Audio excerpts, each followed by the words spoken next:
먼저 이혜훈 후보자 얘기 좀 해보겠습니다. 그동안의 폭언과 갑질 의혹이 도덕적인 영역이었다면 이번 의혹은 감옥에 갈 사안이라는 지적이 야당에서 나오고 있습니다.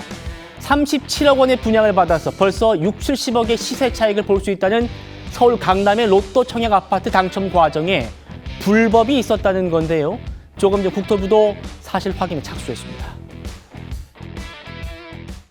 반포 아파트 관련해서 장남 위장 미혼 논란되고 있는데 혹시 입장 한 말씀 부탁드릴까요? 불법 부당한 일은 없었고요.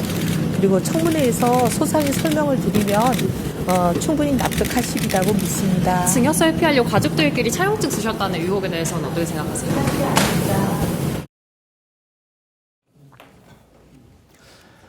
자, 본인 얘기대로 청문회 때 어떻게 설명할지 두고 보겠습니다만 정당했고 합법적이라던 그 로또 아파트 당첨 실제로는 이랬다고 합니다. 이 후보자 턱걸이 당첨이었습니다.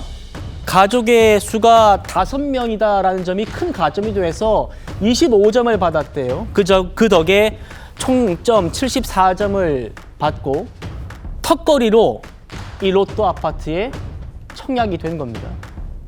먼저 정혁진 변호사께 여쭤보겠습니다. 그런데 지금 문제가 되는 거 후보자 장남이에요. 장남이 청약 신청 7달 전에 결혼을 했다는 겁니다. 그래서 기혼 상태였는데 그러면 이 부양가족 수에서 뺐어야 된다는 거죠.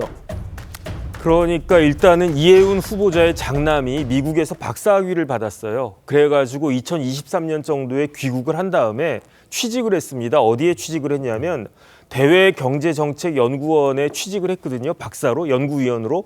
그런데 대외경제정책연구원은 어디 있냐면 세종시에 있다고요. 예. 그러니까 일단 2023년 8월부터 이혜훈 후보자의 장남은 그 세종시에서 살았단 말이죠. 그리고 난 다음에 2023년 12월에 결혼식까지 합니다. 그러니까 그 장남 같은 경우는 제가 봤을 때 상식적으로 같은 그러한 주민등록 주소지에 살지도 않았고 그다음에 2023년 10월, 12월부터는 이제 미혼이 아니라 기혼이 되는데 그런데 중요한 건 뭐냐면 이혜훈 후보자의 남편이 청약 신청을 한 거는 그 다음 해인 2024년 7월 29일이었거든요. 예. 청약 신청할 때 그때 이런저런 서류들을 낼 때 그런데 부양가족을 원래대로 하면 3명밖에 없다. 왜냐하면 부인하고 둘째 아들, 셋째 아들밖에 없다라고 했었어야 됐는데 큰아들까지 부양가족에 넣었고 그러니까 부양가족이 4명이나 되는 거고 그래가지고 청약가점으로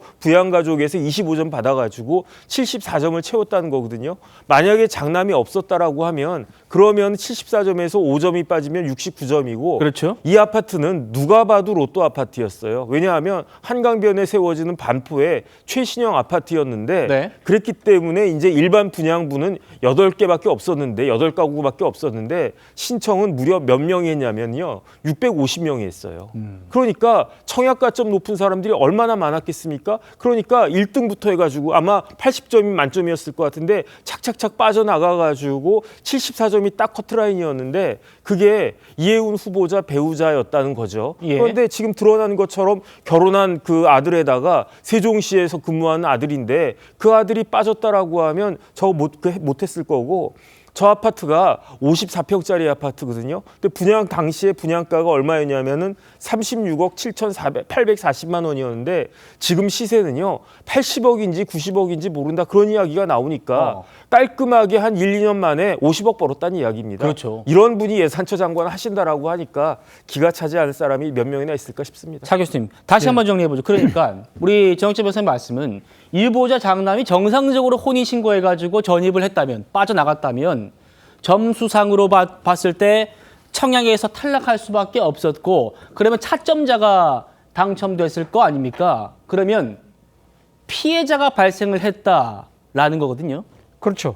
뭐 사실 이혜훈 후보자의 가족이 사실 그 큰아들이 일종의 뭐랄까 위장 미혼이라는 표현이 이번에 사실상 처음 제기됐습니다만 예. 뭐 말을 쉽게 풀이하면 결혼 상태임에도 불구하고 이 청약 가점을 높이기 위해서 그러니까 이 결혼 혼인신고를 늦췄다는 것이죠. 늦추는 식으로 해서 부모와의 일종의 뭐랄까 동거인으로 계속적으로 유지하는 그러한 일종의 편법을 사용했다는 것인데 이 편법을 사용한 사람이 딴 사람도 아니고 기획예산처 장관으로 이 지금 현재 지명된 이혜원 후보자다. 이것이 예. 정말 문제라는 것인데 사실 이혜원 후보자는 국회의원을 3번이나 했고 대표적인 경제통이잖아요. 그렇다고 한다면 이런 주택 분양 공급에 대한 여러 가지 규정을 누구보다도 잘 알 수 있는 사람인데 자신이 잘 알고 있는 지식을 활용을 해서 자신의 개인적인 이 지금 이득을 그러니까 깨하는 과정에서 선의의 피해자까지 만들어낸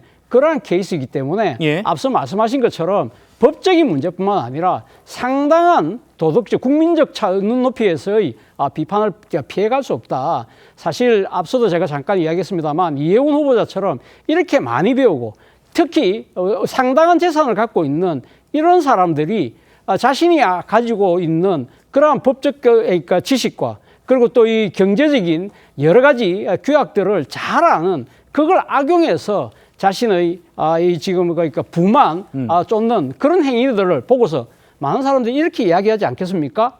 있는 땡들이 더하다는 이야기를 할 것 같습니다. 예, 개혁신당 반응 보시죠. 청약 당첨의 핵심은 아들을 이용한 위장 미혼과 위장 전입이다. 69점에 불과했으나 조작된 74점으로 50억 로또를 가로챘다라는 거죠. 위장 미혼이라는 얘기 좀 처음 듣는데요. 어떻게 보십니까? 지금 이혜원 지명자가 지금 아파트를 당첨받는 과정을 보면 편법이나 탈법을 넘어서서 불법에 해당한다고 제가 생각을 해요. 우선 지금 그 아들이 같이 살지 않았음에도 불구하고 사는 것처럼 해서 서류를 만들어서 청약을 한 다음에 그 이틀 후에 다시 세종으로 전입을 하잖아요. 그리고 나서 또 두 달 후에 이제 아들 부부가 다시 원위치로 또 전입을 했다고 네. 하는 얘기가 들리는데 이 부분에 관해서는 2달 후에 다시 왔던 것에 대해서는 그 당시에 로또 아파트에 대해서 논란이 많았거든요. 그래서 이게 부당하게 부정 당첨하는 것들이 많아서 조사를 했던 것으로 제가 기억을 해요. 예. 그러니까 이런 로또 아파트에 대해서 다시 조사를 하니까 다시 원위치를 시켜서 이 부분에 대한 것을 피해갔던 거 아닌가 싶은 생각이 들고요. 지금 드러난 정황만 가지고는 이혜원 지금 그 후보자는 적어도 지금 살고 있는 아파트가 정당하게 지금 당첨이 된 건 아니기 때문에 아마 국토부도 조사를 하겠다 이런 얘기가 나오는데 하고 나면은 그 아파트를 지킬 수 있을까 그런 의심이 들 정도입니다. 예.